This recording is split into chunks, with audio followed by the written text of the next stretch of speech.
When people imagine Havana, they often picture vintage cars cruising past colonial buildings, the sounds of live salsa music drifting out of open-air cafes, and a city that seems frozen in time. But behind the postcard-perfect imagery lies a more complex reality, one that any traveler should understand before planning a trip. The question today isn't whether Havana is beautiful, it's whether it's safe. And that's what we're going to explore in this video. My name is Stephen, and after spending more than 25 years traveling the world as a safety and risk management professional in the industrial sector, I've turned my full attention to travel safety.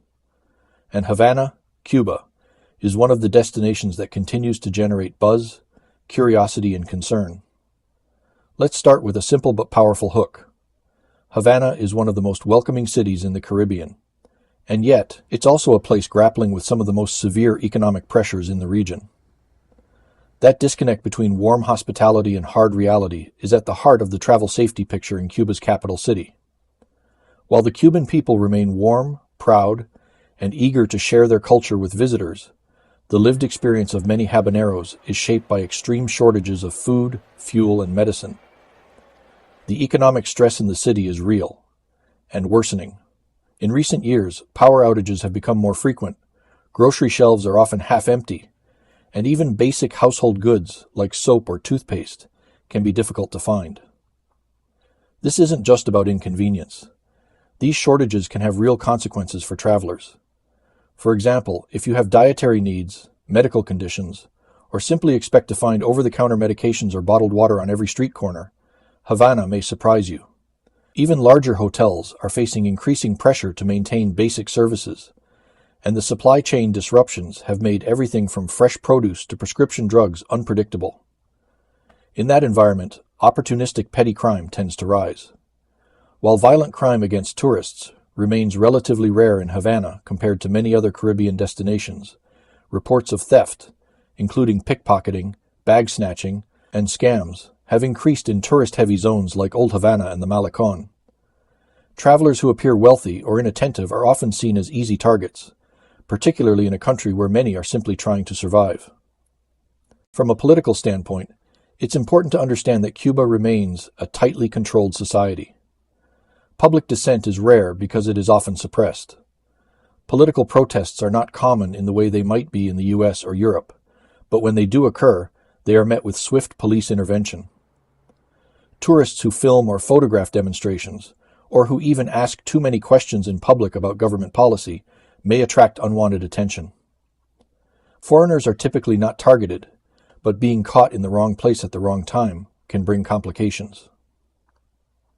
In terms of racial and social dynamics, Cuba presents an interesting paradox. The government has long touted racial equality as a revolutionary achievement, and in many ways there is a sense of shared cultural identity that transcends race. But on the ground, particularly in tourism and employment, there remain disparities. Black Cubans are underrepresented in managerial positions in the tourism industry, and often live in poorer neighborhoods. This isn't typically something that poses direct safety risks to travelers, but it is an underlying social tension that shapes the experience in more subtle ways. Local transportation in Havana is functional, but aging. Classic cars may be charming, but many are held together with ingenuity and duct tape. Taxis, especially the ones that cater to tourists, can be expensive.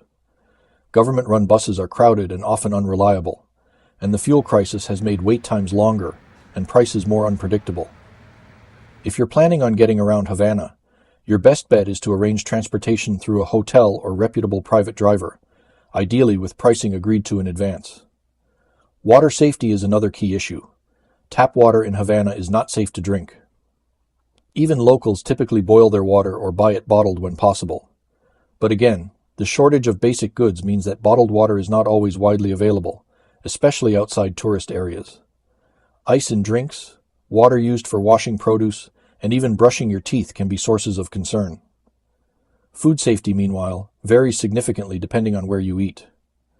Many paladares, small privately owned restaurants, serve delicious and safe meals. But in some cases, refrigeration is inconsistent and hygiene standards may not be what travelers are used to. Healthcare in Havana is an interesting study. Cuba is known for its strong medical education and public health system. But again, the economic situation has severely impacted access to supplies and medications. Tourists do have access to certain clinics that cater to foreigners and diplomatic staff, but you should not expect the same standard of care you might find in Miami or Toronto. Bring any needed medication with you, and make sure it's properly labeled. Emergency services exist, but response times and access to equipment can be limited. Certain neighborhoods in Havana are more vulnerable to crime, particularly late at night. The Centro Havana district, for example, is vibrant and full of character, but it also sees more petty crime than areas like Vedado or the upscale Miramar district. Tourists are advised to avoid walking alone after dark in unfamiliar neighborhoods, and to avoid showing off expensive jewelry, electronics, or cash.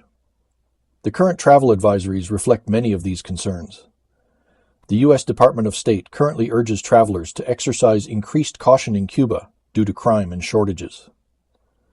Global Affairs Canada offers similar guidance, highlighting the lack of goods and potential for civil unrest. The UK's Foreign Office, FCDO, and Australia's Department of Foreign Affairs both caution travellers about the risk of arbitrary detention, especially in politically sensitive areas or during times of unrest. For travellers flying directly from the United States, visa procedures are still impacted by U.S. sanctions and restrictions. Most Americans must travel under one of the 12 permitted categories, such as educational or support for the Cuban people.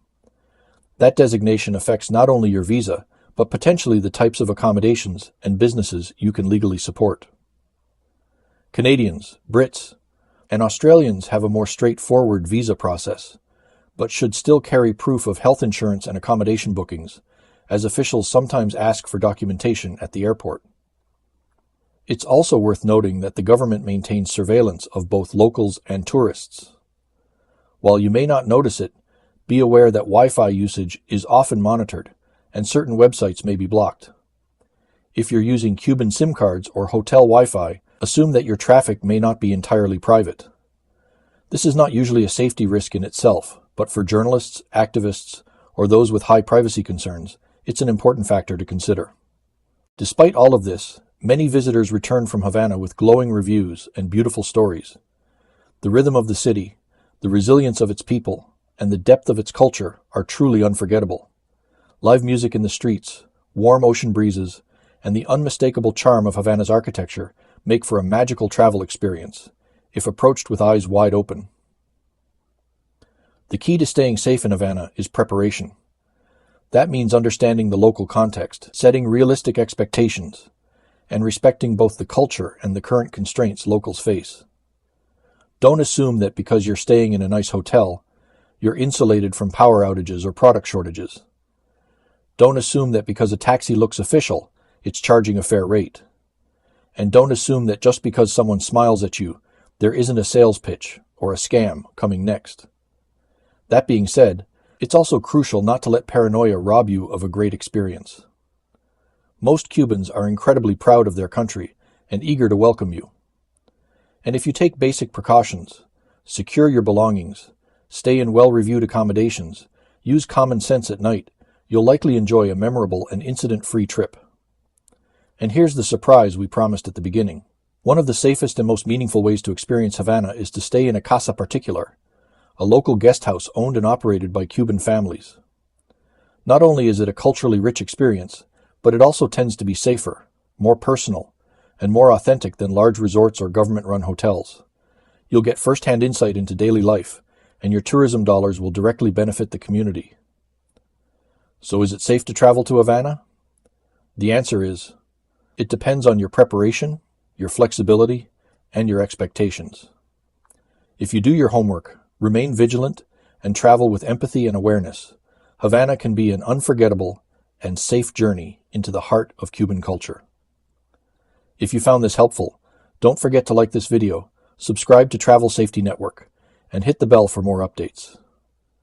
And if you're curious about other Caribbean destinations or safety tips for cruise ports, check out the next video in this series. I'm Steven, and I'll see you there. See the world, and stay safe.